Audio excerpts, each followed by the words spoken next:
क्या आपने नोट्स लिख ली जो लास्ट क्लास में बोले थे आप?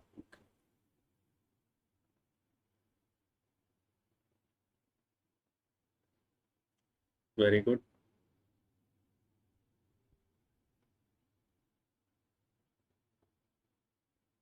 इस चैप्टर में कहीं भी ढिलाई नहीं बरत सकते बेटा अपन, ये ध्यान रखिए बिल्कुल। एंड अगर आपकी एक भी क्लास मिस होती है तो आपके लिए बहुत बड़ा नुकसान है इस चैप्टर, और हर चीज लिंक है। तो बेटा अपन ने लास्ट क्लास में सेक्शन 29, 30, 31 और कुछ पार्ट 32 के बारे में बात करी थी। सेक्शन 29 बड़ा ही नॉर्मल सा सेक्शन है, बोलता है सेक्शन 28 में जो भी इनकम बताई ना उनको कैसे कैलकुलेट करना है, जो 30 से 43 बी में लिखा हुआ है वैसे कैलकुलेट करना है। दैट्स इट, इतनी सी बात बोलता था। उसके बाद में हमने पढ़ा सेक्शन 30। सेक्शन 30 बात करता था rents, rates and taxes, insurance, repair and maintenance of building, इन खर्चों के बारे में। तो हमने देखा था ये खर्चे अलाउड होंगे या नहीं होंगे। तो सबसे पहले देखा था रेंट का खर्चा। अगर आप ओनर हो तो आपको अलाउड नहीं है, क्योंकि खुद की बिल्डिंग का रेंट खुद ही कैसे डेबिट कर सकते हो, पॉसिबल नहीं है। दूसरी बात हमने फिर देखी थी उसके बाद में, अगर आप टीनेंट हो तो आपको रेंट का खर्चा अलाउड हो जाएगा। रेट्स एंड टैक्सेस, बिल्डिंग पे कोई टैक्स वगैरह भरा है आपने म्यूनसिपालिटी को, लाइक म्यूनसिपल टैक्स वगैरह, तो वो आपको बिल्कुल अलाउड है, चाहे आप ओनर हो चाहे आप टीनेंट हो। लेकिन एक बात ध्यान रखनी, ये पेड बेसिस पर अलाउड होंगे। पेमेंट कर दिया है तो अलाउड, वरना अलाउड नहीं हो पाएंगे हमारी तरफ से। इसके बाद में था इंश्योरेंस, चाहे ओनर ने कराया हो टीनेंट ने कराओ खर्चा, आप बिल्डिंग के ओनर हो टीनेंट हो कोई फर्क नहीं पड़ता, आप इंश्योरेंस करा रहे हो आपको खर्चे को डेबिट करने का अधिकार है, आप कर सकते हो। रेवेन्यू नेचर की रिपेयर कराते हैं तो भी हम डेबिट कर सकते हैं, कैपिटल नेचर की रिपेयर कराते हैं तो हम डेबिट नहीं कर पाएंगे पीएनडल में। तो वो खर्चा पूरा का पूरा हमको डिसअलाउड हो जाता है। हालांकि उस कैपिटल नेचर की रिपेयर पर हम डेप्रिसिएशन क्लेम कर सकते हैं। वो जितने रुपए की कैपिटल रिपेयर कराई उसको असेट की कॉस्ट में ऐड कर दो और उस पर डेप्रिसिएशन क्लेम कर लो। इसके बाद में सेक्शन 31 पढ़ा था। 31 के अंदर rents, rates and taxes, insurance, repair and maintenance of plant and machinery हमने पढ़ा था। हालांकि रेंट टेक्निकली सेक्शन 31 में नहीं है, लेकिन दोनों सेक्शन सेम बन जाए और आसानी हो इसलिए हमने रेंट को भी ऐड कर दिया। ड्यू टू सेक्शन 37 यहाँ पर रेंट आ सकता है, तो कोई गलत नहीं है, बात बिल्कुल सही है, सेम है। लेकिन रेंट यहाँ नहीं है तो भी हमको यहाँ पर पढ़ने में ज्यादा फायदा है। तो सारे प्रोविजन सेम थे, इसलिए इसके बारे में डिस्कस करने की बात ही नहीं। उसके बाद में हमने स्टार्ट किया था डेप्रीशिएशन। डेप्रीशिएशन क्लेम करना मैंडेटरी है, हमने देखा था। अब दूसरी बात हमने देखी थी कि डेप्रिसिएशन क्लेम करने के लिए दो बातें जरूरी है। आप असेट के ओनर होने चाहिए और असेट बिजनेस एंड प्रोफेशन के यूज में आनी चाहिए। ये दो बातें पूरी होनी चाहिए। ओनर रजिस्टर्ड भी हो सकता है, बेनिफिशियल भी हो सकता है, डीम्ड ओनर भी हो सकता है असेट का। इसके अलावा हमने देखा था कि लीज के केस में ऑलवेज डेप्रिसिएशन लेसर क्लेम करेगा, और हायर परचेज के केस में हायर परचेजर क्लेम करेगा। ओनर से रिलेटेड ये दो बातें थी। यूज से रिलेटेड कि भाई असेट का यूज में आना जरूरी है, बिजनेस में लगना जरूरी है, तो यूज एक्टिव भी हो सकता है, पैसिव भी हो सकता है। ये बात भी हमने कर ली थी लास्ट क्लास के अंदर। रेट्स वगैरह फिक्स्ड है डेप्रिसिएशन की यहाँ पर, वो फिक्स्ड रेट्स भी अपन देखने वाले हैं, सारे बातें देखने वाले हैं अपन। आइए बेटा देखते हैं, इन बातों को पढ़ते हैं, क्या हमने इन बातों को जान लिया है क्या। पहली बात, मैंडेटरी है डेप्रिसिएशन क्लेम करना, बिल्कुल हम जान चुके हैं। कंडीशंस क्या है, बिजनेस एंड प्रोफेशन में यूज आनी चाहिए असेट, चाहे एक्टिव यूज करो पैसिव यूज करो कोई दिक्कत नहीं है। और असेसी जो है असेट का ओनर होना चाहिए, ओनर रजिस्टर्ड भी हो सकता है, बेनिफिशियल भी हो सकता है, तीसरा मैंने बताया डीम्ड भी हो सकता है। लीज के केस में डेप्रिसिएशन ऑलवेज कौन क्लेम करेगा, लेसर क्लेम करेगा। जो लीज पर देता है वो लेसर होता है और जो लीज पर लेता है वो लेसी होता है, तो लेसर ही क्लेम करेगा ऑलवेज। हायर परचेज के केस में डेप्रिसिएशन कौन क्लेम करेगा, हायर परचेजर करेगा, सर ये भी जान चुके हैं। और हमने ये भी एक बात करी थी जब अपन अकाउंट्स और इनकम टैक्स में डिफरेंस देख रहे थे कि जैसे 8 साल 9 महीने यूज करके असेट सेल कर दी, ठीक है, तो क्या करेंगे उस सिचुएशन में, सेल वाले ईयर का डेप्रिसिएशन नहीं मिलता, ये बात भी आपको ध्यान रखनी है। एक बात यहाँ बोली गई, ये टाइम वाइज डेप्रिसिएशन क्लेम नहीं होता। जैसे मान लो किसी असेट को आपने 90 डेज यूज करा प्रीवियस ईयर में, तो 90 दिन का डेप्रिसिएशन नहीं निकलेगा। यहाँ तरीका थोड़ा अलग है, क्या तरीका है आगे पढ़ने वाले हैं अपन। फुल और हाफ रेट का कंसेप्ट अभी अपन आते हैं उस पर।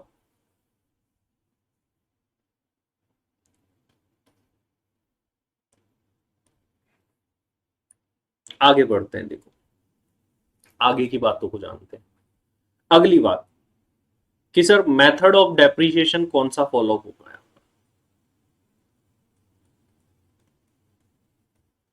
आखिर हम कौन सा मेथड डेप्रिसिएशन का फॉलो, तो बेटा हमें यहां पर फॉलो करना है WDV मेथड, डेप्रिसिएशन कैलकुलेट करनी, return down value method follow करना होगा यहां पर हमें डेप्रिसिएशन निकालने के लिए। वैसे काफी सारे मेथड होते हैं डेप्रिसिएशन निकालने के, मेनली और वाइडली यूज WDV और SLM मेथड होता है, लेकिन यहां पर हमें WDV मेथड फॉलो करना है। हालांकि इलेक्ट्रिसिटी कंपनी जो होती है उनके पास में ऑप्शन है कि वो SLM भी फॉलो कर सकती है, स्ट्रेट लाइन मेथड। वैसे तो बाकी लोगों को तो WDV ही फॉलो करना है, इलेक्ट्रिसिटी कंपनी के में ऑप्शन है, चाहे तो WDV कर लो, चाहो तो SLM कर लो, उनको ऑप्शन दे रखा है। ये बात है मेथड के बारे में। अब एक मेरी बात को बड़े ध्यान से सुनना, गौर से समझना, क्योंकि काफी ज्यादा काम आने वाली है।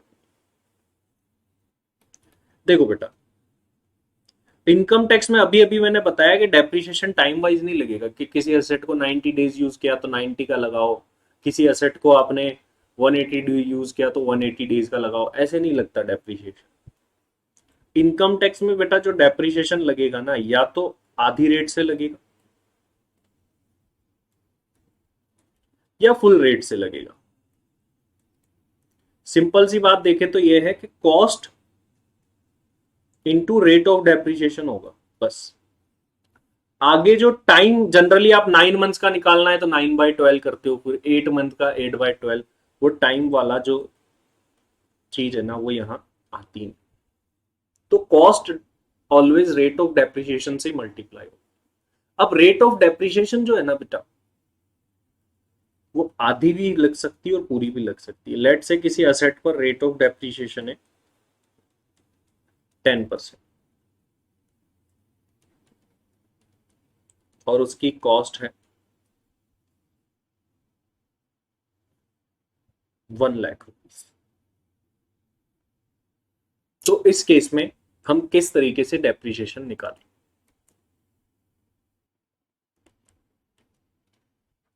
तो जैसे रेट ऑफ डेप्रिसिएशन 10% है और किसी असेट की कॉस्ट 1 लाख, 1 लाख पर या तो 10% की रेट से डेप्रिसिएशन लगेगा या फिर इसका आधा 5% लगेगा।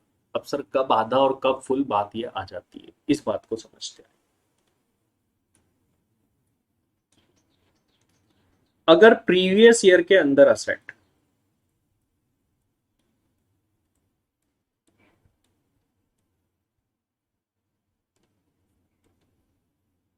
असेट पुट टू यूज, मतलब बिजनेस में लगा दी, बिजनेस में लगाना ही पुट टू यूज कहलाता है। 180 डेज और मोर हुई है,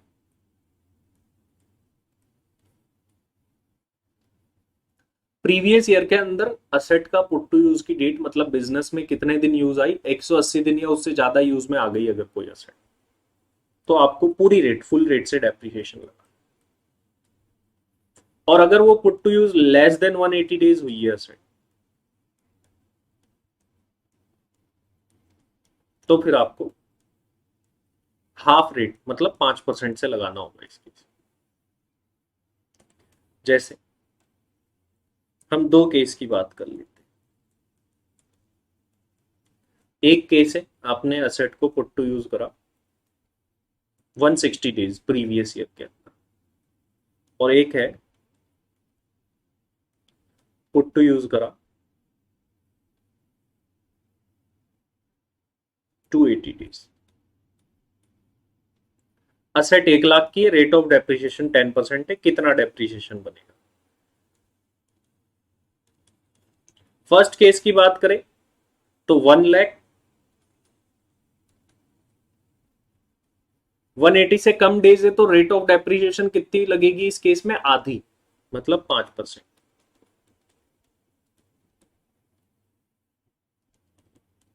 सेकंड, 180 डेज या उससे ज्यादा है तो पूरी रेट लग जाती है, तो पूरी 10% लग जाएगी, ये 10,000 लग गई। ये बड़ा सिंपल। और वहीं अकाउंटिंग की तरह निकालना हो तो 1 लाख का 10% इंटू 160 डिवाइड बाय 365, ऐसे निकलता है अकाउंटिंग, लेकिन उस पर हम नहीं जा रहे। अब ये बेटा पुट टू यूज वाला चक्कर जो है वो कौन से साल में पड़ेगा? जिस साल में आप असेट को परचेज कर रहे हो उसी साल में पड़ता है ये चक्कर। ये कंसेप्ट ओनली जिस साल में असेट परचेज करिए उसी पर यूज। कोई पुरानी असेट है आपके पास तो वो तो ऑटोमेटिक बात है ना, अगर कोई पुरानी असेट है तो साल शुरू हुआ तो वहीं पड़ी है बिजनेस में, और पूरे के पूरे साल तो वहीं रहनी है। तो एक बात मेरी और ध्यान से सुनिए, आधी रेट और फुल रेट का अभी अभी अपन ने कंसेप्ट देखा। ये कंसेप्ट उसी साल में एप्लीकेबल होगा जिस साल में हम असेट को परचेज कर रहे हैं। कोई असेट आपने इसी साल परचेज करी तो आपको चेक करना पड़ेगा आधी रेट लगानी है या पूरी रेट लगानी। कैसे चेक करते हैं बेटा अपन? जैसे इसी साल हमने असेट को परचेज करा किसी को, 1 अप्रैल 2020 हमने प्रीवियस ईयर में परचेज करी को। परचेज करने से कुछ नहीं होता, डेप्रिसिएशन सिर्फ परचेज करने से नहीं मिलता है, बिजनेस के यूज में आनी चाहिए, पुट टू यूज होनी चाहिए, तभी डेप्रिसिएशन देगा इनकम। आपने परचेज कर ली, अगले डीलर के पास ही पड़ी है असेट, डेप्रिसिएशन नहीं मिलेगा। आपको उस असेट को बिजनेस में लाके पुट टू यूज करना पड़ेगा, यूज में लगाना पड़ेगा। तो 1 अप्रैल 2020 को आपने कोई असेट परचेज करी और पुट टू यूज कर दिया 1 जुलाई 2020 को, मतलब उसको बिजनेस में लाके लगा दिया। अब यहां से आगे तो वो बिजनेस में ही काम आ रही। अब अगर हम 1 जुलाई 2020 से लेकर के ईयर एंड 31 मार्च 2021 तक के डेज गिने तो क्या इसके 180 से ज्यादा नहीं हो रहे होंगे? 180 या उससे ज्यादा हो ही रहेंगे। 180 डेज और मोर, जैसे इसके एग्जैक्ट डेज गिन लेते हैं। एग्जैक्ट डेज गिन, जुलाई के 31, अगस्त के 31, सितंबर के 30, अक्टूबर के 31, नवंबर के 30, दिसंबर के 31, जनवरी के 31, फरवरी के 28 और मार्च के 31।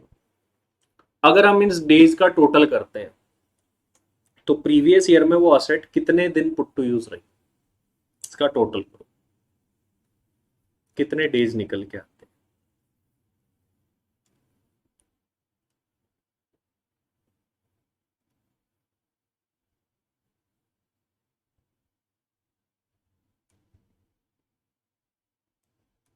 274 डेज, 274 डेज, मतलब 180 दिन या उससे ज्यादा पुट टू यूज हो गई हमारी प्रीवियस ईयर में। तो इस असेट पर इस साल किस रेट से डेप्रिसिएशन मिलेगा? फुल रेट से। अगर इसी असेट को अब हम पुट टू यूज करते 1 दिसंबर 2020 को, खरीद तो ली लेकिन बिजनेस में कब लगाई? इस डेट को। तो अब गिनो कितने दिन पुट टू यूज हुई, मतलब यूज में लगाने पर ही डेप्रिसिएशन देता है इनकम टैक्स, खरीदने से मतलब नहीं है इनको। बिजनेस में कब लगाई, पुट टू यूज कब करी, क्योंकि यूज में आना जरूरी है, कंडीशन भी बोल रही है, ओनली परचेज से नहीं मिलती। इस टाइम पीरियड के डेज हमको काउंट करने हैं। दिसंबर के 31, जनवरी के 31, फरवरी के 28 और ये 31 मार्च। इन डेज का टोटल करेंगे तो कितने डेज आ रहे हैं? 121 डेज। तो इस केस में हमको इस असेट पर कितनी मिलेगी? हाफ रेट ही मिलेगी, जो इस पर रेट लगती होगी ना उसकी आधी रेट ही मिल पाएगी। अच्छा बेटा, ये आधी रेट और फुल रेट का जो कंसेप्ट है ना, ये उसी साल में लगता है जिस साल में असेट को परचेज कर रहे हैं और पुट टू यूज कर रहे हैं। अब एक और केस पर अगर अपन बात करें बेटा, असेट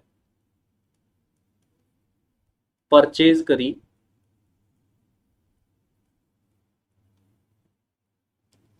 1 अप्रैल 2019 को, पुट टू यूज करी, जिस साल में पुट टू यूज करोगे तभी से डेप्रिसिएशन मिलता है, ये बात तो दिमाग में बिठा लो। अगर असेट खरीद के रख रखी कोई मतलब नहीं, बिजनेस में लाके यूज में लगानी पड़ेगी। ऐसे पुट टू यूज करा 31 मार्च 2021 में आके, प्रीवियस ईयर 2020-21 में किस रेट से डेप्रिसिएशन मिलेगा, हाफ या फुल? बताओ।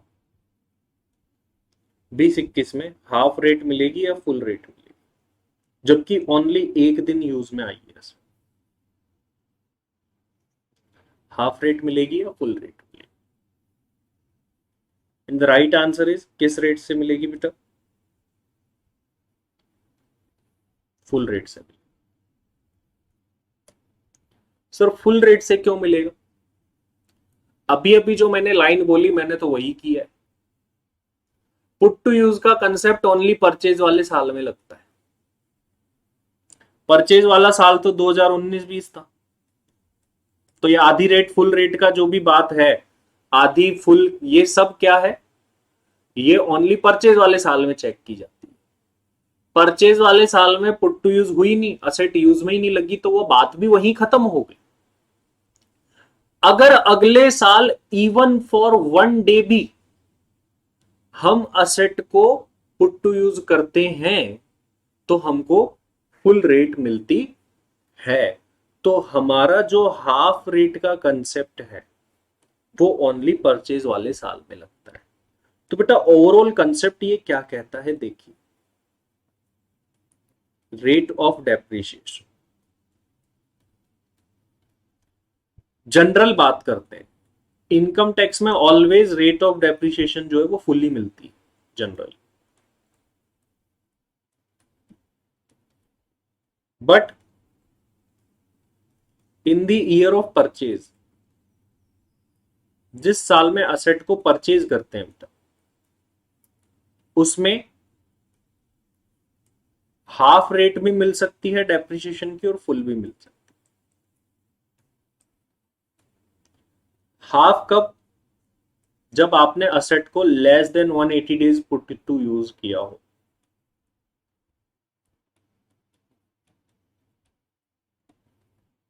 और फुल कब मिलेगी?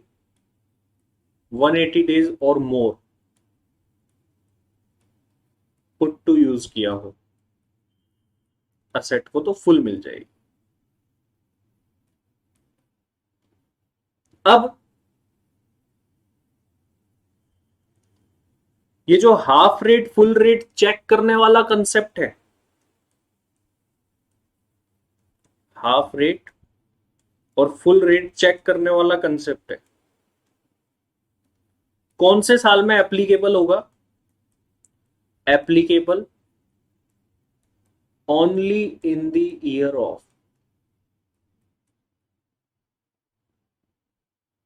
Only in the year of purchase ही होता है।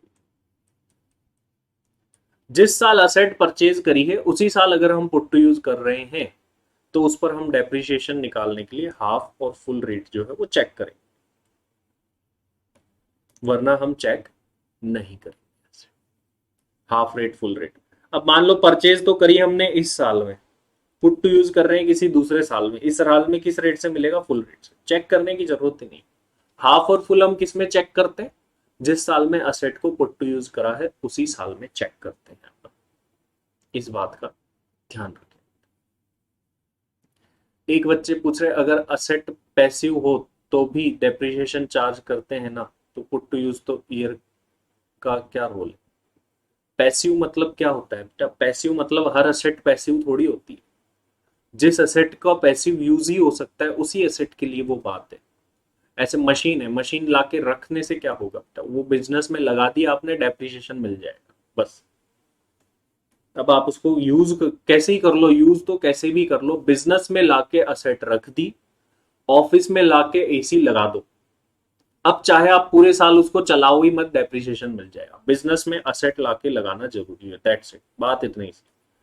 बाकी मतलब नहीं है इनकम टैक्स वालों, तुम उसको एक्चुअल में चलाओ तो ठीक है, नहीं चलाओ तो ठीक है।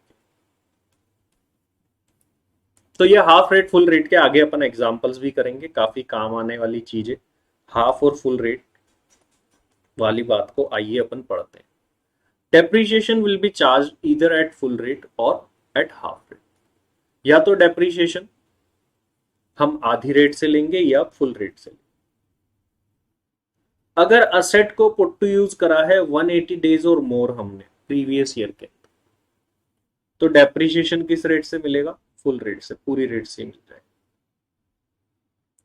लेकिन मान लो हमने असेट को परचेज तो कर लिया, किसी से हमने परचेज कर लिया, लेकिन असेट लाके बिजनेस में लगाई नहीं, किसी के घर पे रखी हुई असेट नहीं लगाई उसने, या अभी तक वो असेट को बिजनेस में लेके ही नहीं आया है, खरीदी हुई है, पेमेंट भी किया है किसी असेट का, लेकिन वो असेट नहीं आई है अभी तक बिजनेस में, तो डेप्रिसिएशन नहीं मिलेगा।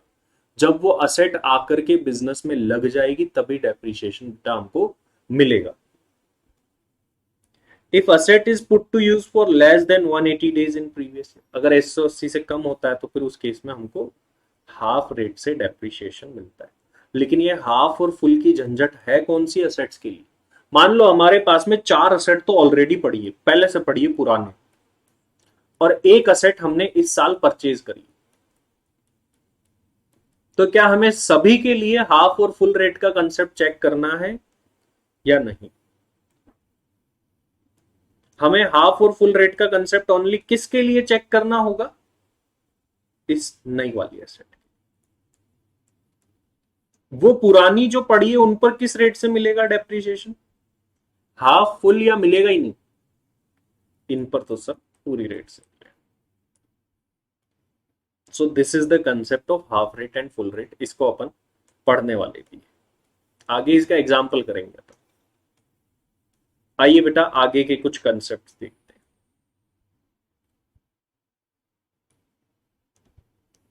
The concept of half rate of depreciation is only applicable in the year of purchase. ये आधी रेट का कंसेप्ट ओनली परचेज वाले साल में ही एग्जिस्ट करता है, इसके बाद तो ऑलवेज हर एसेट पे फुल रेट ही मिलती है। अब जिस साल में सेल कर देंगे एसेट को उस साल में डेप्रिसिएशन मिलता ही नहीं, ये बात तो हमको पहले से ही पता। कौन सा मेथड फॉलो करेंगे? WDV मेथड फॉलो करेंगे हम डेप्रिसिएशन चार्ज करने की। लेकिन इलेक्ट्रिसिटी कंपनी के पास में ऑप्शन है कि वो SLM मेथड फॉलो कर सकते हैं। यहां तक की बातें हमने कर ली, अब आगे की बात करते हैं। आइए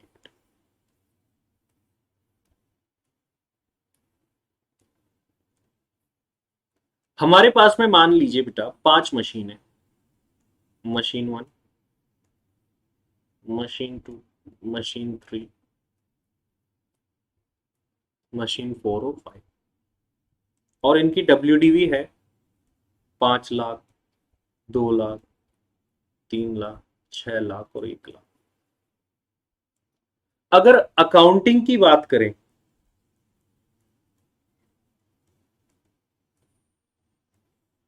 अगर अकाउंटिंग में आप डेप्रिसिएशन निकालोगे इन पे, तो हर मशीन पर अलग अलग निकालोगे या सारी वैल्यू टोटल करके एक साथ निकाल दोगे? बताओ।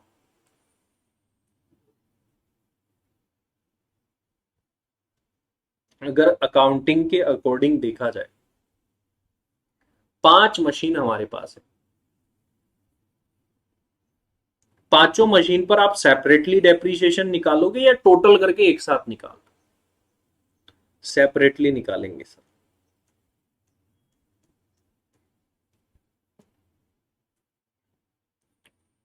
इनकम टैक्स क्या बोलता है?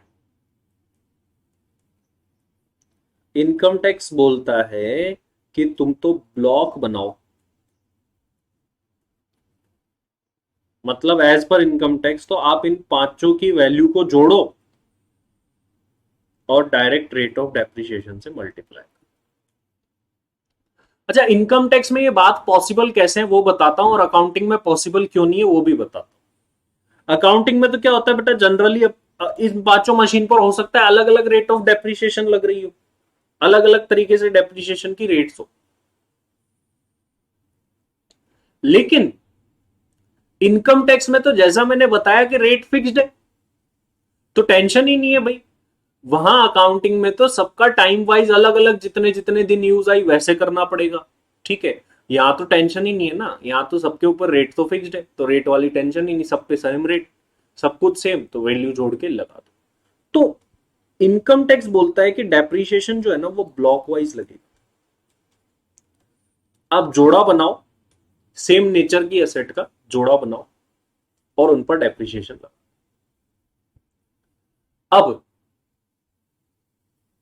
ब्लॉक बनाया कैसे जाए, तो यहां पर अभी अपन एक बात पढ़ने वाले, अभी रेट ऑफ डेप्रिसिएशन समझते हैं, देन अपन समझेंगे ब्लॉक कैसे बनाते हैं, और फिर वो समझते ही आप प्रैक्टिकल सिचुएशन में आ जाओगे, जब हम डेप्रिसिएशन निकालना चालू कर देंगे प्रैक्टिकल। बस फिर बस आसान है चीजें, सब कुछ डेप्रिसिएशन निकालना है हमको, दैट्स इट, बात खत्म। तो ब्लॉक कैसे बनाया जाता है, इसको सीखने के लिए पहले हम देखते हैं कि डेप्रिसिएशन की रेट्स क्या क्या है। What are the rate of depreciation. तो देखिए बेटा, इनकम टैक्स में जैसे मैंने बोला था कि रेट ऑफ डेप्रिसिएशन क्या है, फिक्स्ड कर रहे हैं, फिक्स्ड है डेप्रिसिएशन। और इन्होंने क्या करा कि चार ब्लॉक बनाए हैं, मतलब एक building, furniture and fittings, plant and machinery और इंटेंजिबल एसेट। इनके लिए डेप्रिसिएशन की रेट बता रखी और फिक्स्ड करके बता रखी कि आपको इसी रेट से डेप्रिसिएशन लगाना है। बिल्डिंग देखे, अगर अगर रेसिडेंशियल बिल्डिंग है तो 5% की रेट से डेप्रिसिएशन लगेगा। सर रेसिडेंशियल बिल्डिंग बिजनेस में कैसे आ गई? रेसिडेंशियल बिल्डिंग तो हाउस प्रॉपर्टी में होती है, तो यहां कैसे आ गई? देखो बेटा कैसे आ सकती है, ये कोई कंपनी है वेदांता लिमिटेड, जैसे मैं खुद था वेदांता में, तो वेदांता लिमिटेड जो है वो हमें क्या देती थी, रहने के लिए घर भी देती थी, ये बड़ा सा घर देती थी साथ, रहो आप फैमिली के साथ। तो ये जिसमें हम रह रहे हैं वो तो रेजिडेंशियल प्रॉपर्टी, लेकिन इस प्रॉपर्टी पर हक किसका है, ऑनरशिप किसकी है, वेदांता की। जो ओनर है वही डेप्रिसिएशन ले सकता है।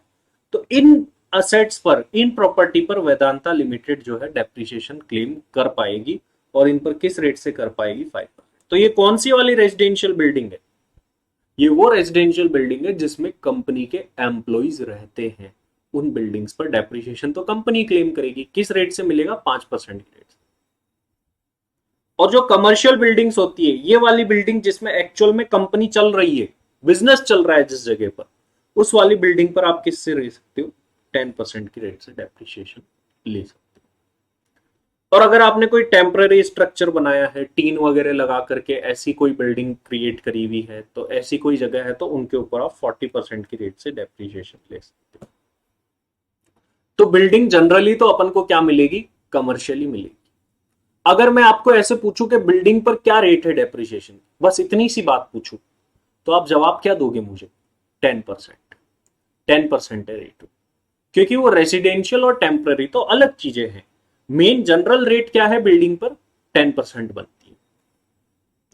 नेक्स्ट बात आती है फर्नीचर एंड फिटिंग्स। फर्नीचर में तो क्या आ गया, चेयर्स आ गई, ठीक है, बाकी टेबल कुर्सी वो सब कुछ तो आ ही जाता है। इसके साथ साथ फिटिंग्स वगैरह, फिटिंग्स मगर मतलब क्या, लाइट की फिटिंग्स वगैरह ऐसी कोई चीजें हुई भी रहती है आपके यहाँ पर, तो वो भी इसके अंदर कवर्ड है, वो भी इसी के अंदर आती है। एक मिनट बेटा।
यस बेटा।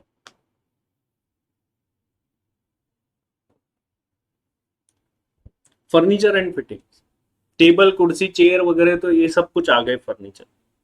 जो लाइट की फिटिंग्स होती है, लाइट्स की फिटिंग्स वगैरह अगर आपने ऑफिसेज वगैरह में देखी होगी, तो वो फिटिंग्स पर भी डेप्रिसिएशन क्लेम किया जा सकता है 10% की रेट से, फर्नीचर एंड फिटिंग्स के नाम से, उस पर भी डेप्रिसिएशन क्लेम कर सकते हैं।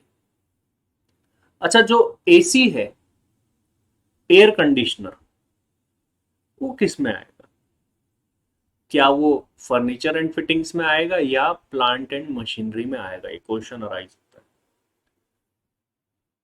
अभी बताते हैं आगे, जब आप प्लांट एंड मशीनरी जानो पहले क्या है, फिर उसके बाद में ही अपन जान पाए। तो फर्नीचर एंड फिटिंग्स पर 10% की रेट से डेप्रिसिएशन। तीसरा और सबसे इंपॉर्टेंट और सबसे ज्यादा काम में यही चीज आएगी, प्लांट एंड मशीनरी पर डेप्रिसिएशन। और आप ध्यान रखना, इनकम टैक्स में प्लांट एंड मशीनरी से मतलब उन चीजों से नहीं है जो मशीन आप सोच रहे हो जिससे हम चीजें बनाते हैं। यहां पर काफी सारी चीजों को एज प्लांट एंड मशीनरी ही कंसीडर किया जाता है। देखो, अगर आपसे कभी ऐसे पूछे मशीनरी पर डेप्रिसिएशन की रेट क्या है इनकम टैक्स, तो 15% है। जनरल रेट क्या है प्लांट एंड मशीनरी पर? 15%। वो मशीनरी है 15 की। इसके अलावा कार को भी प्लांट एंड मशीनरी माना गया। कार पर डेप्रिसिएशन की रेट है बेटा 15%। और सर एक और दे रखी है 30%। ये क्या मतलब? मतलब ये है कि जनरली जैसे अपना कोई दुकान है, उसमें हम कार भी यूज करते हैं, बिजनेस की यूज में आती है, तो उस कार पर हम डेप्रिसिएशन कितना ले सकते हैं? साल का 15%।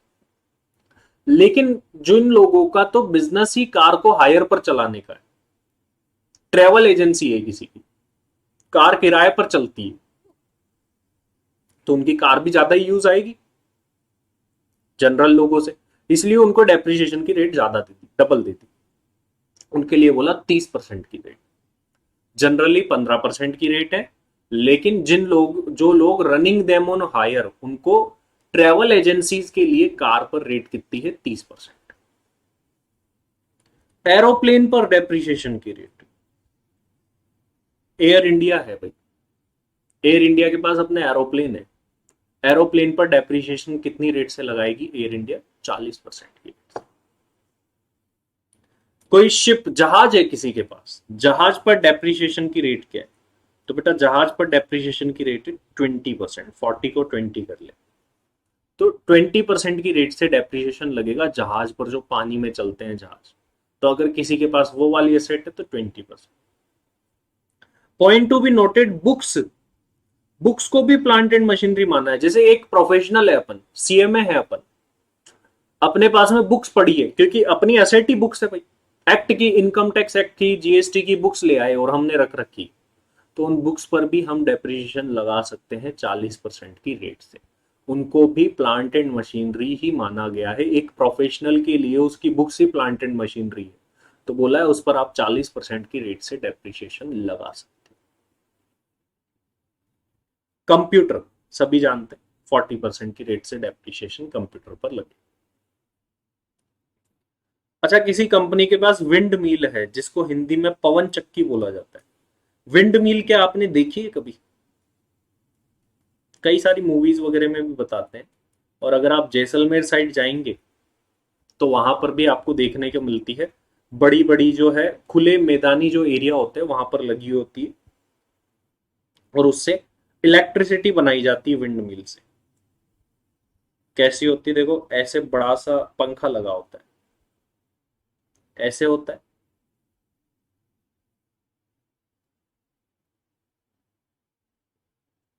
ये ऐसे,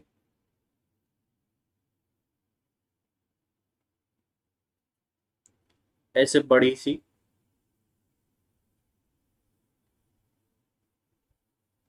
पंखा होता है, और वो घूमता रहता है और उससे इलेक्ट्रिसिटी बनती रहती है। ये घूमता है गोल गोल और इलेक्ट्रिसिटी बनती रहती है। तो विंड मिल के ऊपर डेप्रिसिएशन की रेट क्या है? देखो बेटा, पहले दो रेट है इस पर, पुरानी रेट 1 अप्रैल 2014 से पहले जिन लोगों ने ये लगाई, इंस्टॉल करी, उनको कितना मिलता था? 15%। देन हमारे मोदी जी आए, 14 में बोला नहीं, इस चीज को प्रमोट करो, तो इस चीज को प्रमोट करने के लिए उसके ऊपर 40% की। जिस भी चीज को प्रमोट करना है ना, तो उस पर ज्यादा रेट ऑफ डेप्रिसिएशन दो, तो लोग खरीदेंगे, सोचेंगे यार इस पर ज्यादा डेप्रिसिएशन मिल जाएगा, क्लेम कर लेंगे, खर्चा बढ़ जाएगा, टैक्स कम हो जाएगा। तो जिस भी चीज को प्रमोट करना होता है उस पर ज्यादा रेट ऑफ डेप्रिसिएशन देते हैं। अभी बीच में थोड़े टाइम पहले जब कोविड आ गया था, और उससे उससे पहले क्या था, जो अपनी ऑटोमोबाइल इंडस्ट्री थी वो प्रेशर में चल रही थी, कारें बहुत कम बिक रही थी, बीच में आपको पता हो तो ऐसा डेटा आया था। तो फिर उस टाइम पर क्या किया था, कार पर भी डेप्रिसिएशन की रेट बढ़ा दी थी। ये जनरल वालों के लिए 30 कर दी थी, और ये 30 वालों के लिए 45 कर दी थी। लेकिन वो एक छोटे टाइम पीरियड के लिए आया था, और वो खत्म हो गया फिर वो सेक्शन।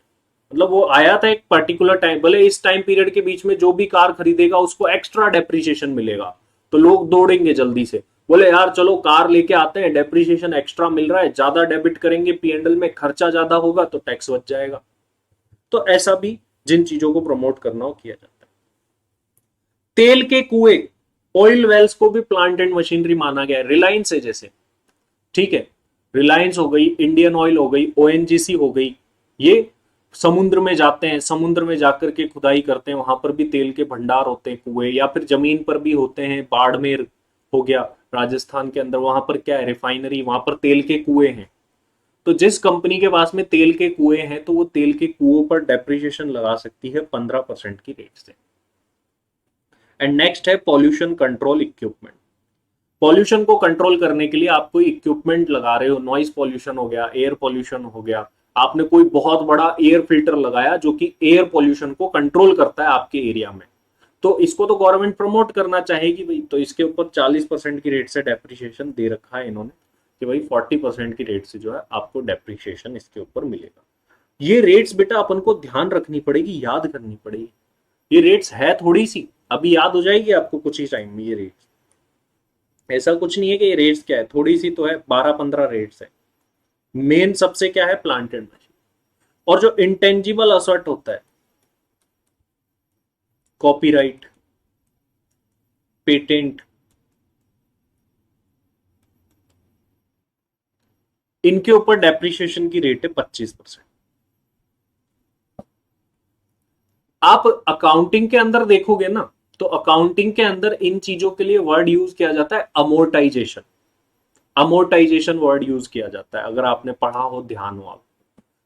लेकिन यहां पर इंटेंजिबल असेट्स पर भी डेप्रिसिएशन लगता है। तो देखिए ओवरऑल बातें हो गई कि हमारे टोटल 4 कैटेगरी है,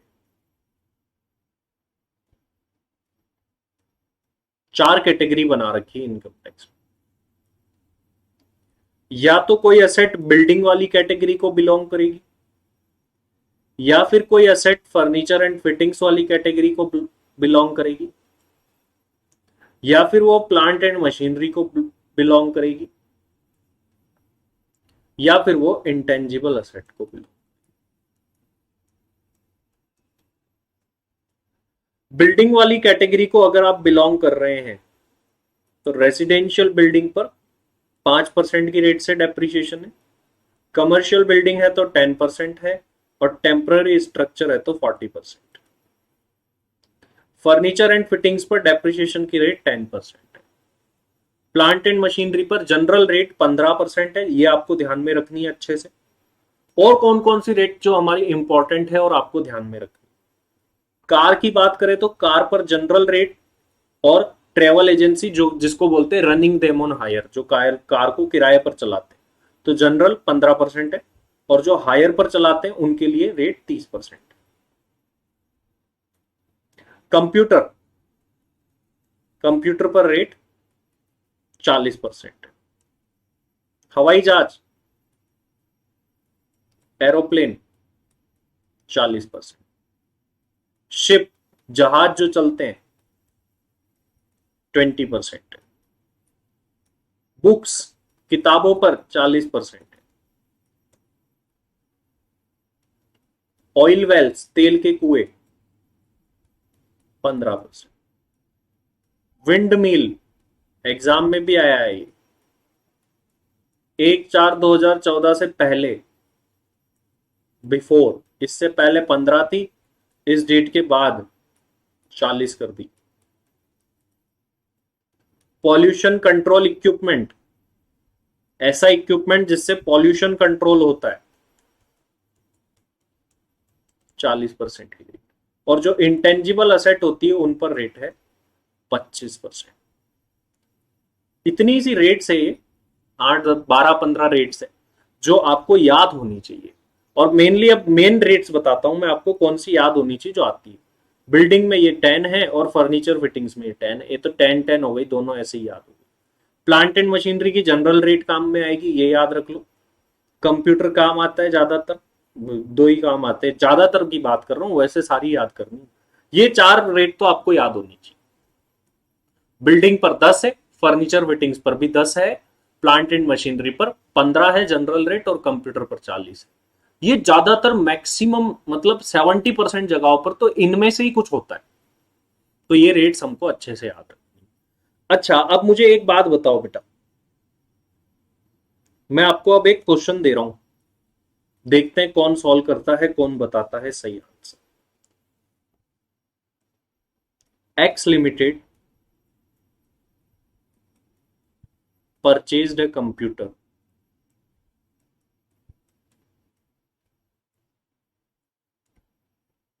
as on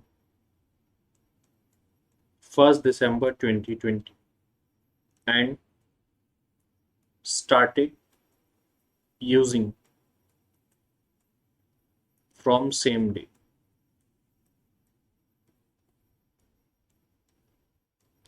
Cost of computer was rupees 1 lakh. Calculate depreciation, बताओ भाई डेप्रीशिएशन कितना क्लेम कर पाएगी एक्स लिमिटेड। बड़ा सिंपल सा आसान सा सवाल।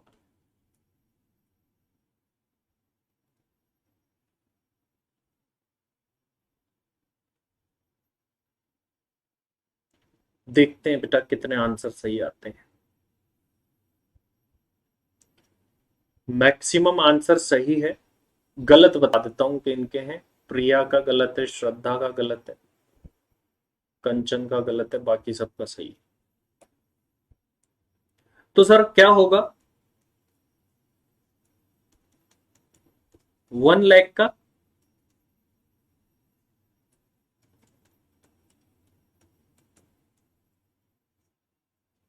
ट्वेंटी परसेंट हो सर। 20 क्यों होगा, 40 पड़ा है अभी तो। अरे भाई हाफ रेट फुल रेट का कंसेप्ट भूल गए क्या?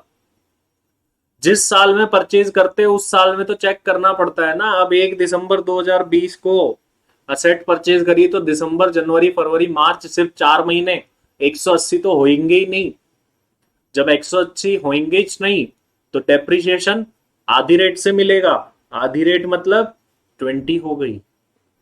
बताओ बात को समझे कि नहीं समझे, यस और नो सभी एक बार जल्दी से, जल्दी से लिखो।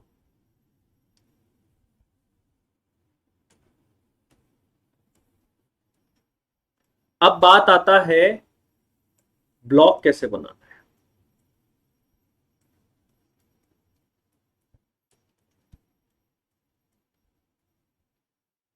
ब्लॉक कैसे बनाना है?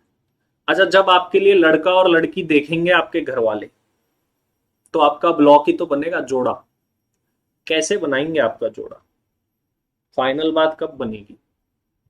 फाइनल बात तब बनेगी, पहले तो तुम दोनों की बात बननी चाहिए। तुम दोनों की बात बन गई, उसके बाद में फिर कुंडली की बननी चाहिए। यही मेन दो बातें है ना। और तुम उससे पहले ही बात बना लो तो वो अलग है, वो तुम एडवांस हो, लेकिन ये जनरल बात है, ठीक है। तो ब्लॉक भी कुछ ऐसे ही बने। देखो, या तो जो असेट होगी पहले तो चेक करो वो कौन सी कैटेगरी को बिलोंग करती है। या तो वो बिल्डिंग कैटेगरी की होगी, या फर्नीचर फिटिंग्स की होगी, या प्लांट एंड मशीनरी की होगी, या इंटेंजिबल। तो इन चारों में से किसी कैटेगरी को बिलोंग कर रही होगी। प्लस ब्लॉक बनाने के लिए जरूरी है कि उन असेट्स पर रेट ऑफ डेप्रिसिएशन भी क्या हो, सेम। जैसे हमारे पास में एक तो रेसिडेंशियल बिल्डिंग है जिसकी कॉस्ट 5 लाख रुपए है, WDV 5 लाख है। एक कमर्शियल बिल्डिंग है जिसकी 10 लाख है, और एक और कमर्शियल बिल्डिंग है जिसकी 5 लाख। किसका जोड़ा बन सकता है? क्या इन चारों की वैल्यू जोड़ के डेप्रिसिएशन लगाया जा सकता है? पॉसिबल होगा? नहीं हो सकता सर। क्यों? क्योंकि इन पर अलग अलग रेट है। कैटेगरी एक ही है, बिल्डिंग वाले ब्लॉक की है, लेकिन कैटेगरी के साथ साथ रेट ऑफ डेप्रिसिएशन भी सेम। तो रेसिडेंशियल पर अलग लगेगा, और कमर्शियल बिल्डिंग पर आप ब्लॉक बना सकते हो। बना सकते हो क्या? बनाना ही पड़ेगा एज पर इनकम टैक्स 10%। ऐसे ही जैसे प्लांट एंड मशीनरी है, एक कंप्यूटर है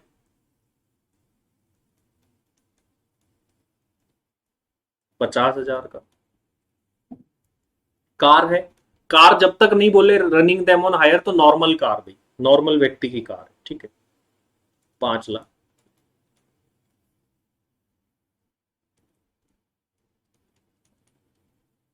एरोप्लेन है,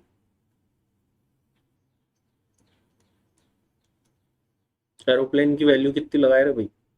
बहुत महंगा करना पड़ेगा इसको तो। कितने में आ जाएगा?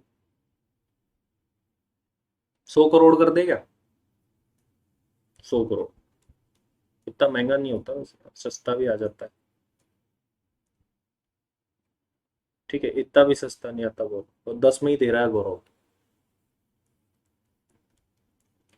ठीक है, इसके अलावा पॉल्यूशन कंट्रोल इक्विपमेंट,